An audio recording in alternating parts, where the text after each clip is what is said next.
घर जमाई। विकी को हमेशा किस्मत ने उसकी मेहनत से ज्यादा दिया। एक बड़े घर में मुंह में चांदी की चम्मच लेकर, और शादी भी की एक उससे भी बड़े घर में सोने की चम्मच मुंह में लेकर।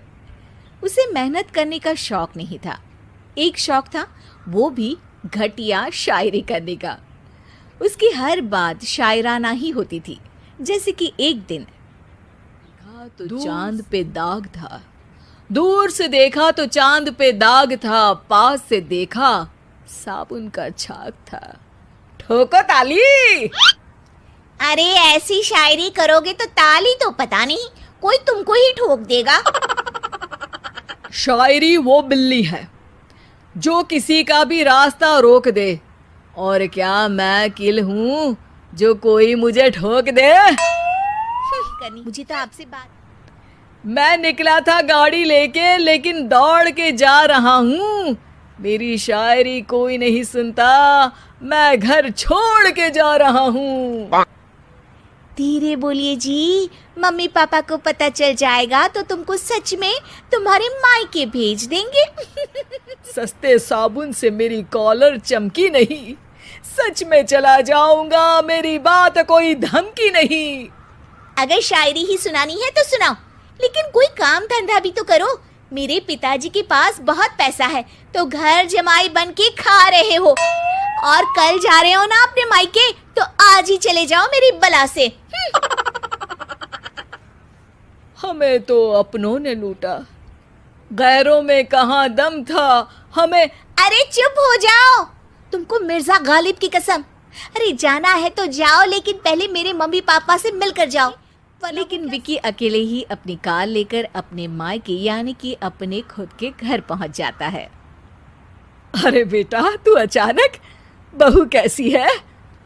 अरे माँ, बहू तो बिल्कुल बदल गई है, मुर्गी हाथ से निकल गई है। अरे क्या हुआ बेटा? उसकी आती नहीं है। मैं करता हूँ शायरी, उसे भाती नहीं है। मेरे पास उसका फोन आया था बेटा, सही कह रही है वो। तुमको काम करना चाहिए, तभी तो इज्जत मिलेगी।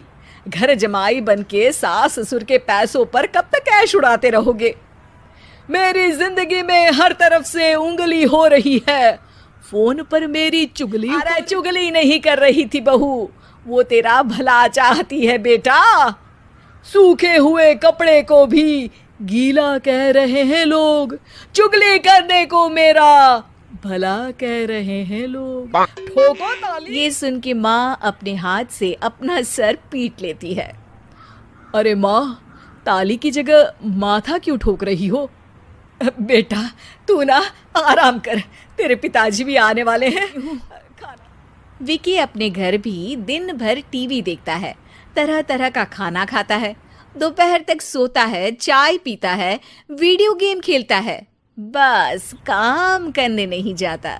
घर में नौकर चाकर है तो बिस्तर से हिलने तक की जरूरत। कई बार तो विकी अपने नौकरों को बिठाकर शायरी सुनाता रहता। कब जाओगे बेटा? अरे कैसी बात कर रहे हैं डैडी, क्या आप मेरे फादर नहीं? आप मुझे भगाना चाहते हैं क्या? ये मेरा घर नहीं। अरे नहीं बेटा, तुम्हारा ही घर है। हम तो चाहते थे कि तुम यहीं रहो और मेरा काम आगे बढ़ाओ, लेकिन तुम ही चले गए घर जमाई। अरे मेहनत तो गधे भी करते हैं, मैं अच्छी किस्मत लेके पैदा हुआ हूँ। मैं घर जमाई हूँ, ससुराल का फूल गेंदा हुआ हूँ। ठोको ताली। पिताजी और माँ सच में ताली बजा देते हैं। ऐसा पहली बार होता है जब विकी की शायरी पर किसी ने ताली बजाई हो। अरे आप लोग सच में ताली बजा रहे हैं? हाँ हाँ बेटा, तुम्हारे ससुर का फोन आया था, बोला जब तक घर जमाई जी कोई काम ना करने लगे हमारे यहाँ मत भेजना। अब तू तो काम करने से रहा और तुझे रहना भी है हमारे घर। शायरी ही और बार बार ठोको ताली बोलेगा तो आदत डाल ही लेते हैं ताली ठोकने की। विकी खड़ा होता है और बहुत गुस्से में सीधे ससुराल के लिए निकल जाता है। फिर से आ गए? लेकिन सुमन को देखते ही विकी पिघल जाता है। अब सुमन, आई एम सॉरी। आज से ना मैं सिर्फ शायरी ही नहीं बल्कि काम भी करूँगा। तुम अपने ऑफिस में बात कर लेना, कोई भी मेहनत का काम कर लूँगा। मैं घर जमाई बन के रहूँगा लेकिन काम करूँगा और इज्जत से रहूँगा। मतलब सिर्फ तुम नहीं आए हो, तुम्हारे साथ तुम्हें अकल भी आ गई है। मैं अपने कारखाने का मैनेजर बनाता हूँ तुमको। कल से मेरे साथ चलना वहाँ। थैंक यू ससुर जी। थैंक यू से काम नहीं चलेगा, एक शायरी सुनानी पड़ेगी। है जरूर जरूर। ससुर के पास पैसा होते भी मेहनत जिसको भाई है, वही सच्चा दामाद है, वही अच्छा घर जमाई है। ठोको ताली। सब विकी की शायरी पर ताली ठोक देते हैं।